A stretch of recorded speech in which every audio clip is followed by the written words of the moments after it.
20 minute 20 खबर में आपका स्वागत है। मैं हूं आपके साथ आरजू साई। हम अगले 20 मिनट में आपको देश दुनिया की 20 ऐसी खबरें बताने वाले हैं जो इस वक्त न केवल सुर्खियों में है बल्कि दिलचस्प और अहम भी हैं। तो शुरू करते हैं 20 मिनट में 20 खबरों का सिलसिला। सबसे पहले देखेंगे राजस्थान की कौन कौन सी खबर इस वक्त अहम है।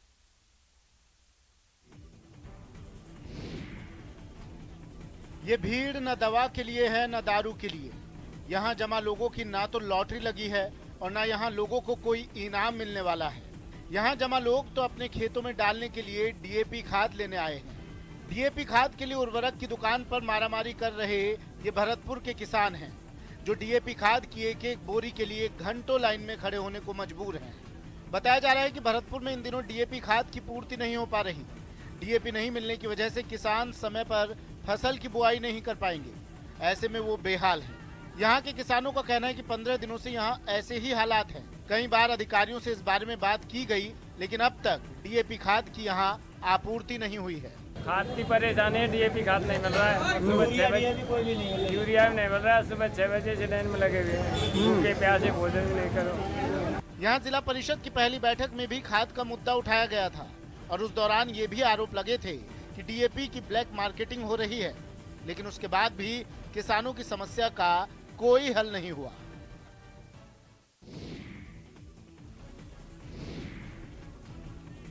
दौसा में खरीफ की फसल पूरी तरह तैयार हो चुकी है और किसानों की उपज अब मंडियों में भी आने लगी है, लेकिन पिछले 4 महीने की मेहनत से पैदा हुई उपज का किसानों को उचित भाव नहीं मिल रहा है। बताया जा रहा है कि इस साल केंद्र सरकार ने पिछले साल की तुलना में बाजरे का समर्थन मूल्य 1850 की जगह 2250 रुपए तय किया है, लेकिन इसके बावजूद भी प्रदेश के अधिकतर हिस्सों में समर्थन मूल्य पर खरीद नहीं की जा रही है, जिससे किसान अपनी उपज को औने पौने दामों में बेचने को मजबूर हैं।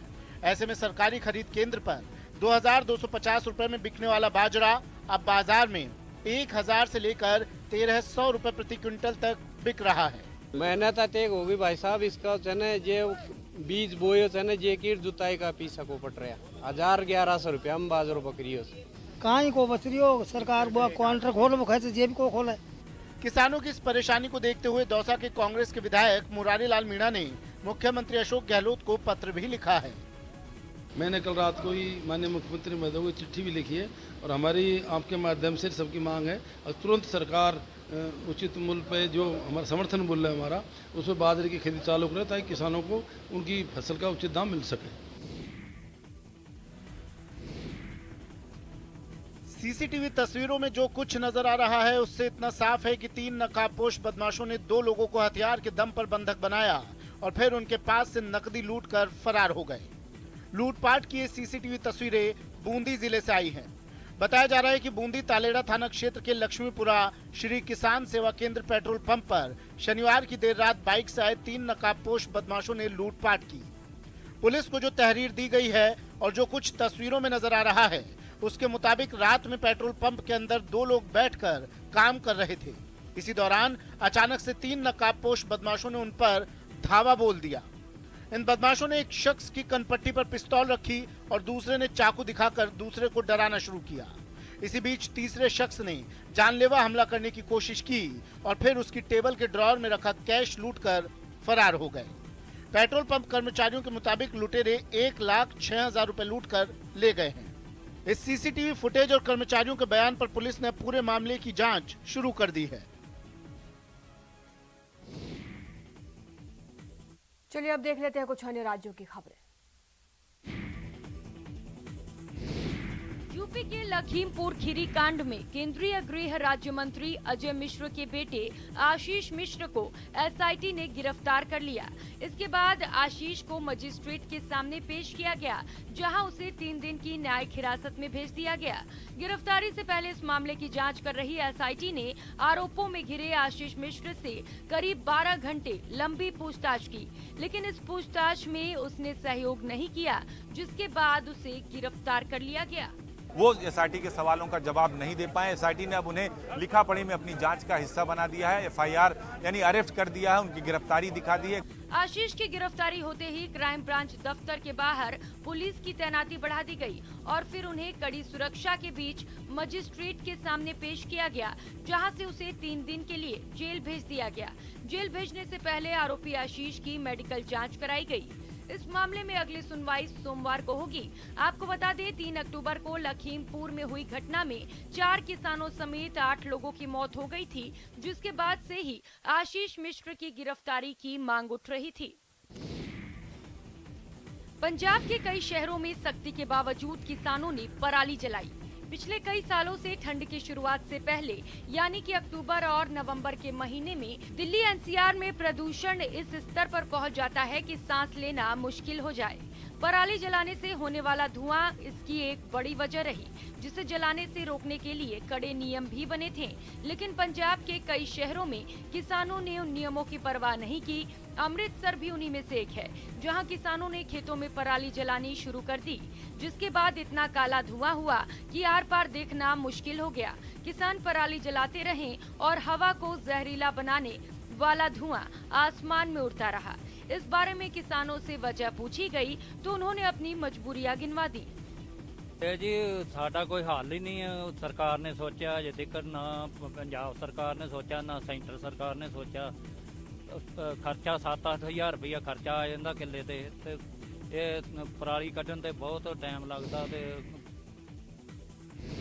बीते कुछ दिनों में जम्मू कश्मीर में आतंकियों के बेगुनाहों की हत्या करने पर कुछ लोगों का गुस्सा दिल्ली में फूट पड़ा। आतंकियों की इस कायराना हरकत के खिलाफ कैनॉट प्लेस में कुछ लोग जुट गए, जिन्होंने जंतर मंतर पर हाथों में तख्तियां लेकर विरोध प्रदर्शन किया।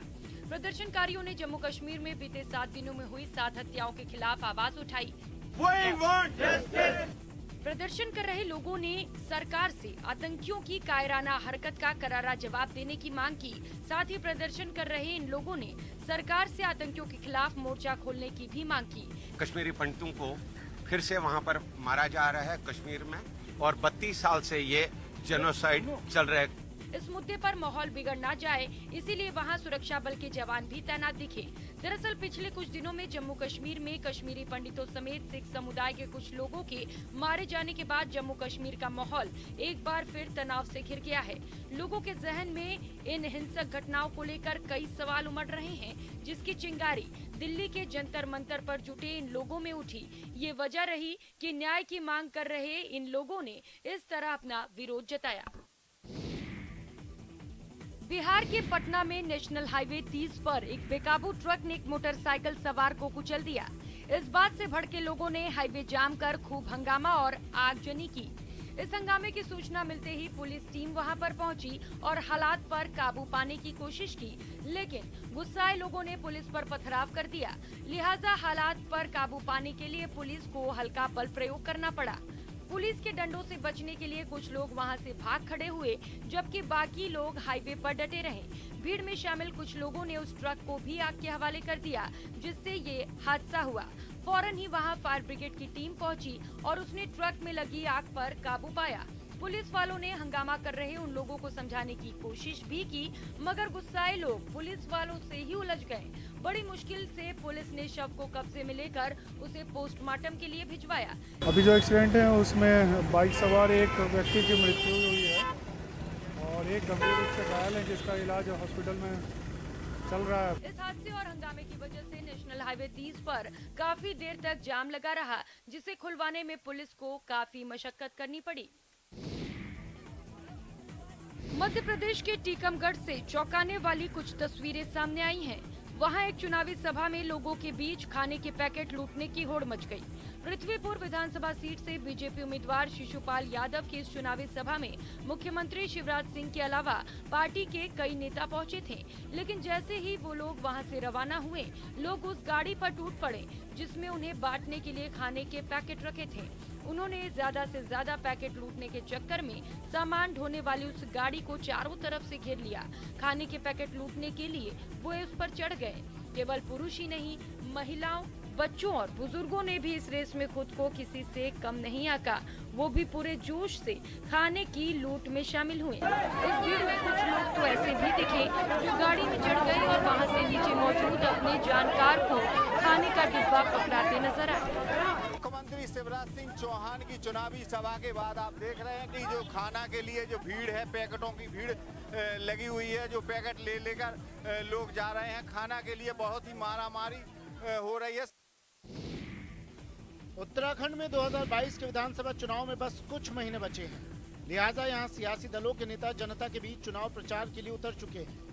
टिहरी विधानसभा में बीजेपी के निवर्तमान विधायक धन सिंह नेगी इन दिनों महिलाओं के लिए बर्तनों की किचन किट बांट रहे हैं। विधानसभा का 5 साल में समग्र विकास किया है। विकास का कोई भी ऐसा पॉइंट नहीं है जिसको हमने जो है पूर्ण न किया हो। सड़क जिस प्रकार उन्होंने 15 साल जिनका कार्यकाल उनका रहा है, 15 साल में कहीं न कहीं जनप्रतिनिधि रहे हैं, वे अपना लेखा जोखा लाएं और अपना लेखा जोखा देंगे। वहीं कांग्रेस भी प्रचार मैदान में कूद चुकी है और कांग्रेस के पूर्व प्रदेश अध्यक्ष किशोर उपाध्याय युवा वोटरों को रिझाने के लिए युवा सम्मेलन कार्यक्रम आयोजित कर रहे हैं और गाँवों में युवाओं को क्रिकेट किट बांट रहे हैं। इसलिए क्या है कि कोविड के उस वक्त में लोग बहुत फोन करते थे कि हम क्रिकेट के इस मैच खेल रहे हैं, यहाँ आइए। उनकी इच्छा ही रहती थी कि हम जाएंगे तो कुछ उनकी मदद कर देंगे। तो उसको एक स्ट्रीम लाइन कर रहा हूँ मैं, यही नहीं बल्कि उसको हम पूरे प्रदेश और देश में फैलाने का काम करें। चुनाव में भले ही वक्त बाकी हो, लेकिन नेताओं के अलग अलग रंग देखने को मिल रहे हैं। देखना होगा जनता किस रंग को चुनती है। उत्तराखंड में सैनिकों के सम्मान के लिए कांग्रेस और बीजेपी ने तारीखें तय कर दी हैं। कांग्रेस जहां इसकी शुरुआत 16 अक्टूबर को देहरादून से करेगी, वहीं 21 और 24 अक्टूबर को बीजेपी ने इसके लिए चमोली और पिथौरागढ़ को चुना है। करीब 3 लाख सैनिकों और पूर्व सैनिकों वाले उत्तराखंड में सैनिक सियासत के केंद्र में आ गए हैं। बीजेपी और कांग्रेस दोनों की कोशिश चुनाव से सैनिकों और उनके परिवार वालों को सम्मान देने की है और दोनों ही पार्टियों ने इसके लिए दिन भी तय कर दिए हैं। कांग्रेस जहां 16 अक्टूबर को देहरादून में प्रोग्राम करेगी, वहीं 17-18 अक्टूबर को तैयारी पिथौरागढ़ की है और इस प्रोग्राम में कांग्रेस सैनिकों के घर जाकर न सिर्फ उनका बल्कि उनके परिवारों का भी सम्मान करेगी। बल्कि 16 तारीख को देहरादून से स्टार्ट कर रहे हैं और 17 या 18 तारीख को हम पिथौरागढ़ में कर रहे हैं और कल मैं रानीखेत में भी कुछ लोगों को सम्मानित करूंगा, इसकी शुरुआत करूंगा। कांग्रेस का प्रोग्राम हरीश रावत ने तय किया है तो बीजेपी ने अपना प्रोग्राम प्रधानमंत्री मोदी के सैन्य धाम के प्लान से जुड़ा है और इसी के लिए शहीदों के घर से मिट्टी लेने के लिए शहीद सम्मान यात्रा निकाली जाएगी। 21 अक्टूबर को चमोली के सवार से रक्षा राज्य मंत्री अजय भट्ट इसकी शुरुआत करेंगे। अगर हमारे कार्यक्रम को देखते हुए कोई कार्यक्रम अगर कोई पार्टी लेती है तो हम ये समझते हैं कि ठीक है, कम से कम कुछ तो सीख ले रहे हैं हमसे। खाली चुनावी नहीं होना चाहिए, दिल से होना चाहिए। लोगों की मदद के लिए कर्मचारी और सेना के जवान लैपटॉप लिए बैठे हैं। आसपास के लोग यहां से हर वो जानकारी ले रहे हैं जिससे उन्हें सरकारी योजनाओं का लाभ मिल सके, साथ ही उनकी जिंदगी बेहतर हो सके। लोगों की मदद के लिए लैपटॉप का इस्तेमाल कर रहे इन लोगों की ये तस्वीर जम्मू कश्मीर के कुपवाड़ा की है, जहां सेना की ओर से डिजिटल इंडिया कैंप का आयोजन किया गया है। इस कैंप का मकसद यहां के लोगों को सरकारी योजनाओं की जानकारी देना है। साथ ही ये लोग इन्हें ये भी बताने की कोशिश कर रहे हैं कि ऑनलाइन आवेदन करने से उन्हें सरकारी योजनाओं का लाभ जल्द से जल्द मिल सकता है। जो ये CSCI यानी कॉमन सर्विस सेंटर जो है, ये JNK में लॉन्च हुई इन 2016, बट इससे बहुत ही फायदा हुआ। इन लोगों को जितने भी क्वालिफाइड लोग थे, बेरोजगार लोग थे, इससे बेरोजगारी भी खत्म हो गई है और ये प्रोवाइड हमें करते हैं बहुत सारी सर्विसेज। सेना की तरफ से यहाँ के लोगों की मदद के लिए इस तरह के कैंप अक्सर लगाए जाते हैं और खास बात यह है कि इन कैंपों के जरिए यहाँ के लोगों की जिंदगी में बदलाव भी आ रहा है। हैदराबाद में हुई जोरदार बारिश ने कुछ ही घंटों में शहर का हुलिया बदल कर रख दिया। आसमान से बरसी इस आफत की वजह से लोग सड़क से लेकर अपने घरों तक दहशत में दिखे। तो सरकार जो चलाती ना GHMC वाले है, कुछ ना कुछ एक्शन लेना पड़ता उनको। कहीं को बोलता हूँ एक बार का नहीं, हर बार ऐसी हो रहा, हर एक बार का नहीं, कभी भी बारिश हो पानी जहाँ बोले वहाँ जाम हो जा रहा, गाड़ियाँ वो हो जा रहे हैं। प्रॉब्लम बहुत हुआ, मेरे को 1 घंटा लगा यहाँ पे आने के लिए। आप कहाँ से? मैं काचीगुड़ा। हाँ, मैं बंजारा से आ रही थी यहाँ पे। पिछले कई दिनों से हैदराबाद में बारिश हो रही है और इस वजह से न केवल सड़कों का हाल बेहाल है बल्कि ग्रामीण इलाके के लोग भी दहशत में हैं। हालात की गंभीरता को देखते हुए प्रशासन ने हेल्पलाइन नंबर जारी किए हैं ताकि डरे और परेशान लोगों को मदद मिल सके। कर्नाटक की मंड्या से डरा देने वाली कुछ तस्वीरें सामने आई हैं। वहां दशहरा कार्यक्रम के दौरान एक हाथी के भड़कने से अफरा तफरी मच गई और हाथी के डर से लोग जान बचाकर वहां से भाग खड़े हुए। यहां पटाखों और तेज आवाज में बज रहे संगीत से कार्यक्रम में शामिल 2 में एक हाथी भड़क गया और उसने पलटकर भीड़ पर हमला करने की कोशिश की।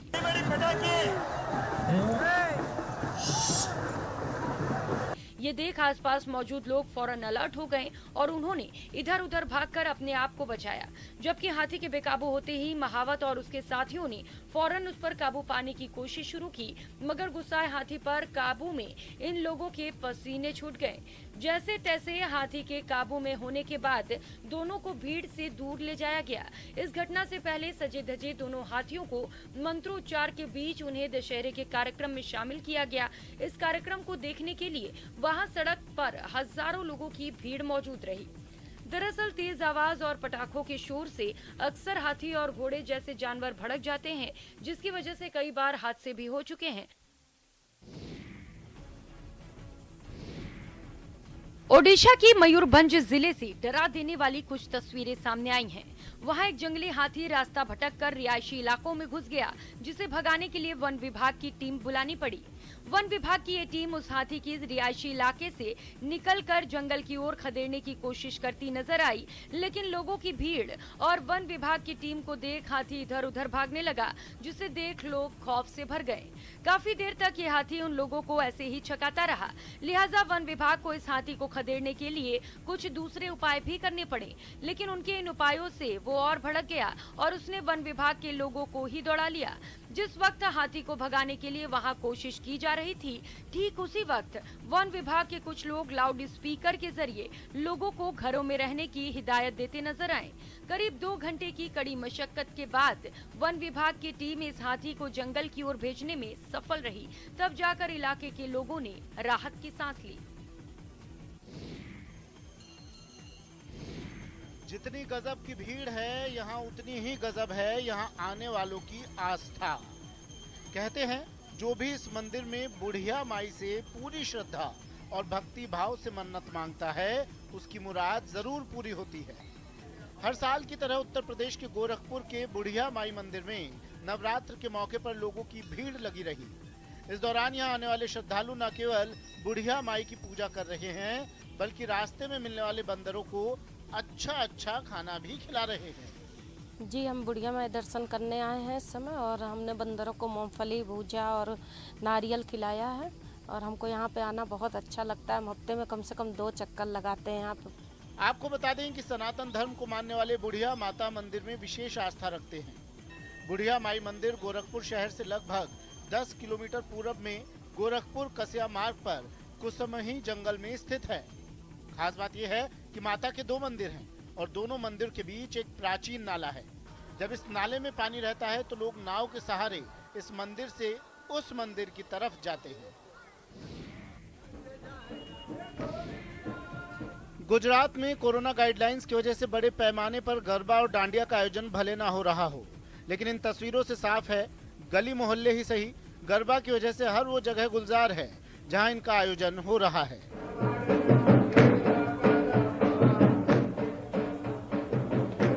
गरबा खेल रहे लोगों की तस्वीरें वडोदरा से आई हैं, जहां एक गली में गरबा का आयोजन किया गया है।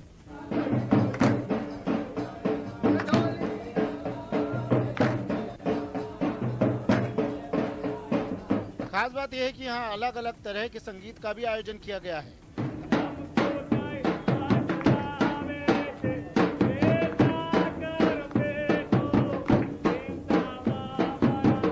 ताकि कोई बोर ना हो और यहाँ का माहौल बना रहे। अगर आप गरबा देखेंगे तो वहाँ बीच में माता जी की दीवादानी रखी जाती है, तो ये दर्शाता है कि माता जी स्थिर साक्षात है और पुरुष उसके आजू बाजू जीवन मरण के चक्र में घूमता रहता है। और गरबा इसी शब्द से आता है, माने गर्भदीप। नवरात्र के मौके पर उत्तराखंड के अल्मोड़ा के भद्रेश्वर में प्रसिद्ध नंदा देवी रामलीला का मंचन हो रहा है। इसे लेकर कलाकारों से लेकर दर्शकों में भी खासा उत्साह देखा जा रहा है। अल्मोड़ा नंदा देवी की सबसे बड़ी विशेषता तो यह है कि बिल्कुल सबसे प्राचीन, सबसे पुरानी रामलीला है। 150 से अधिक वर्ष इसको हो गए हैं। यह रामलीला का विशेष महत्व तो है ही, साथ ही इसका मंचन जिस तरह से होता है वो हैरान करता है। यहाँ सबसे पहले रामलीला का मंचन लालटेन और छिलके जलाकर किया जाता है और फिर भैरवी, श्याम कल्याणी, जयजवंती, ठुमरी समेत कई रागों में रामलीला का गायन होता है और ये परंपरा दशकों से निभाई जा रही है। आपको बता दें कि भद्रेश्वर में कई जगहों पर रामलीला का मंचन हो रहा है, लेकिन नंदा देवी की रामलीला सबसे पुरानी मानी जाती है, जिसका मंचन करीब 150 साल से हो रहा है। प्रसिद्ध नंदा देवी रामलीला को देखने के लिए लोग सपरिवार आते हैं और रामलीला का आनंद उठाते हैं। फिलहाल इतना ही। आप देखते रहिए न्यूज़ 18 राजस्थान।